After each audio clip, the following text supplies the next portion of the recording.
Hello everybody, my name is Winter from Prism Gaming, and this is Destiny. So, it's August 3rd at 1 in the afternoon. I haven't been doing a lot of videos lately, and mostly that's because I've been moving in, getting ready for school, but also I've had some storage issues. So I have a hard drive now, and I'm putting all of it on there. And so I'll be able to get like some trials runs, maybe some more Iron Banner stuff out to you, but for the time being it's going to be mostly lore and, you know, like news stuff. So I'm going to go ahead and talk about Game Informer's Rise of Iron cover story. Now, this is kind of more of an announcement video, and I'll be going more in depth with this stuff later, but it's pretty crazy what they revealed. They've revealed some of the new exotics, that being the Kvostov. The exotic version of the Kvostov might be the most customizable gun ever to exist in Destiny. It can switch between full auto, pulse fire, and then scout rifle tendencies. You can change the speed of the fire, you can the rate of fire, you can change the scope, you can change whether or not it has counterbalance or perfect balance. It's honestly going to be a weapon that I will pick up, and according to Game Informer, it is grabbed through a fairly short and fairly straightforward quest. They also announced ornaments or weapon skins. Now these are going to change the look of your weapon. It'll be the same weapon, same perks, but it's going to look completely different. So let's say that you have a Monte Carlo and you have a Iron Lord ornament. It's going to turn the Monte Carlo into like this rusted iron version of itself, and it honestly looks sweet. I got to see a picture of it, but I can't show it to you guys because copyright infringements are a thing. So there's that, and then there's also we figured out how we're going to get our Iron Lord gear, and that is through a book, or a progression book, much like what is being used for SRL, which is returning this year, hype, and the current Year 2 Moments of Triumph, which I have not completed because it's Wednesday and I haven't grabbed my sword. So, we also have the addition of Trials gear. We are now able to see the other two sets. Now, there's not going to be any pictures in here because Game Informer still has copyrights, and I don't have access, and I don't have permission to use these, so I'll be talking about stuff that I won't be able to show you, and it really ticks me off because it's some pretty hype stuff. So if you want to see this, I'll post Game Informer's link in the description, and you can go either look through it yourself if you already have a subscription to Game Informer, or go subscribe. It's about $20 for an entire year, which is honestly a really good deal, and that's what I've done. So yeah, we can see all three versions of the trial sets, all three Iron Lord sets, and all three Siva sets, and this is going to give me stuff to go in depth for maybe 2 months, right up until Rise of Iron releases. And then I will be live streaming, although with no audio because I'm going to have people over, we're going to be doing it, but I will be live streaming after school on September 20th, the whole story of Rise of Iron, all 5 story missions, and then showing you how that's going to progress, because it is honestly going to be extremely dope. And I'm going to be doing it on my Hunter, because that's kind of how this works.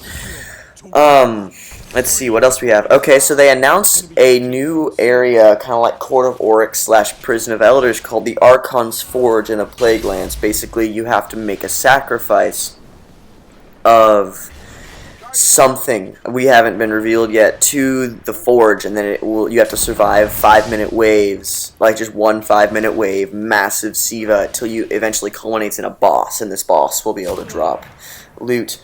On the note of loot, in terms of strike specifics, every time you complete a strike, you will get a skeleton key, and this skeleton key will be able to open a chest at the end of the strike, which is guaranteed to give you the strike-specific loot for that area.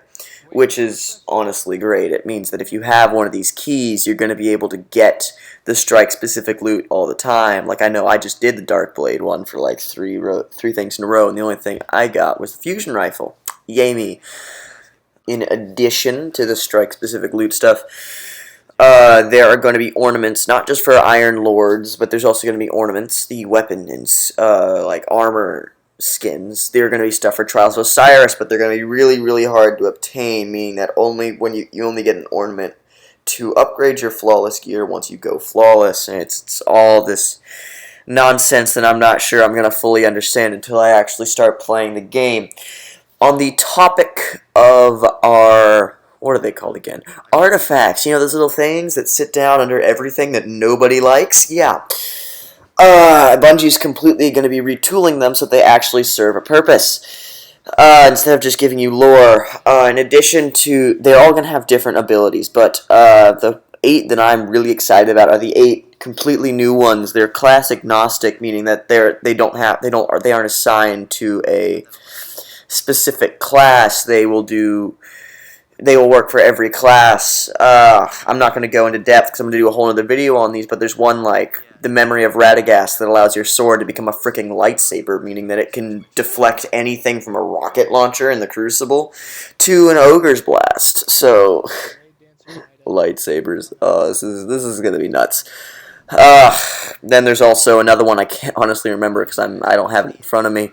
There's another one that allows you to get rid of your super, but it gives you an extra melee and a grenade cooldown, and any orbs that you happen to grab will refill your grenade and melee, which is honestly amazing in my mind, because self-res has kind of become a and if you get like 3 firebolts or 3 fusion grenades, it's just like 1, 2, 3, and then you can basically kill someone with grenades only. Then there's the whole flame shield melee. So that's honestly going to be an interesting mechanic to play around with. Every class item ever is going to be returning. I'll go more in depth as to why I think this is a good idea, and class items are also going to be affected by shaders, which is going to be quite amazing. They revealed part of the new Crucible, which is going to be called Supremacy, and apparently you score by capturing crests, and the score goes to 100. These crests kind of look like giant blue and red engrams. So basically, you kill a person, and once you kill a person, they drop a crest. Now, if you pick up their crest, you score. But if the opponent picks up the crest, then they deny you, but they don't score. Same thing goes if you pick up a teammate's crest.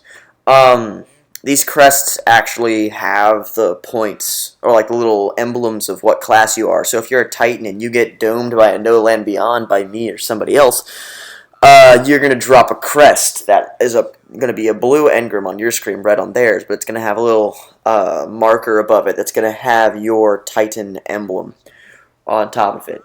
This is going to come in 6v6, this is going to come in Skirmish, and it's going to be Rumble Supremacy, where it's just 6 people, free minutes. So you can expect that the next Iron Banner that comes after Rise of Iron, not talking about August Iron Banner, the Iron Banner that's going to come after, it's probably going to be October Iron Banner, unless they like put Iron Banner almost immediately after Rise of Iron.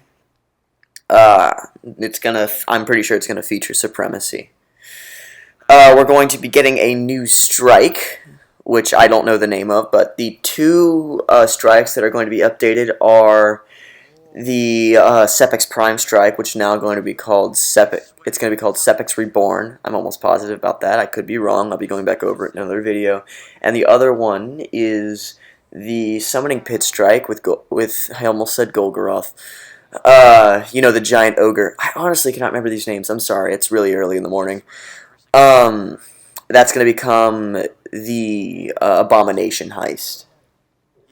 So that, I'm really excited to see how that plays out, considering that Siva is mostly based on Earth. I hope it's not going to be a Taken strike, though, because I don't want giant Taken ogre for the end boss of any part of anything, let alone a strike.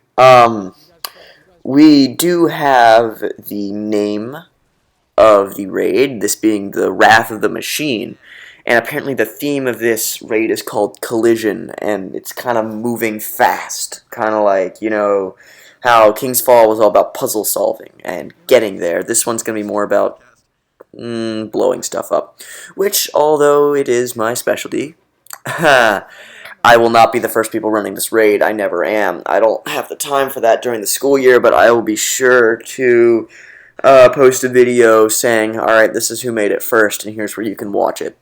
So, I'm trying to think if there's anything else I need to cover from this. Game